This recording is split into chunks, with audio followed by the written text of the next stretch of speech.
سعید بن ابی عروبہ نے بیان کیا، ان سے قتادہ نے اور ان سے انس بن مالک رضی اللہ عنہ نے کہ نبی کریم صلی اللہ علیہ وسلم نے عبد الرحمن بن عوف اور زبیر رضی اللہ عنہ کو خارش کے مرض کی وجہ سے ریشمی کرتا پہننے کی اجازت دے دی تھی، جو ان دونوں کو لاحق ہو گئی تھی، جو اس مرض میں مفید ہے۔ صحیح بخاری حدیث نمبر 2919۔ حمام نے بیان کیا، ان سے قتادہ نے اور ان سے انس رضی اللہ عنہ نے۔ دوسری سند اور ہم سے محمد بن سنان نے بیان کیا، کہا ہم سے حمام نے بیان کیا، ان سے قتادہ نے اور ان سے انس رضی اللہ عنہ نے کہ عبد الرحمن بن عوف اور زبیر بن عوام رضی اللہ عنہ نے نبی کریم صلی اللہ علیہ وسلم سے جوؤں کی شکایت کی تو رسول اللہ صلی اللہ علیہ وسلم نے انہیں ریشمی کپڑے کے استعمال کی اجازت دے دی۔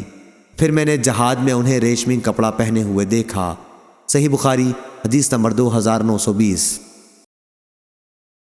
قتادہ نے خبر دی اور ان سے انس رضی اللہ عنہ نے بیان کیا کہ نبی کریم صلی اللہ علیہ وسلم نے عبد الرحمن بن عوف اور زبیر بن عوام رضی اللہ عنہ کو ریشمی کپڑے پہننے کی اجازت دے دی تھی۔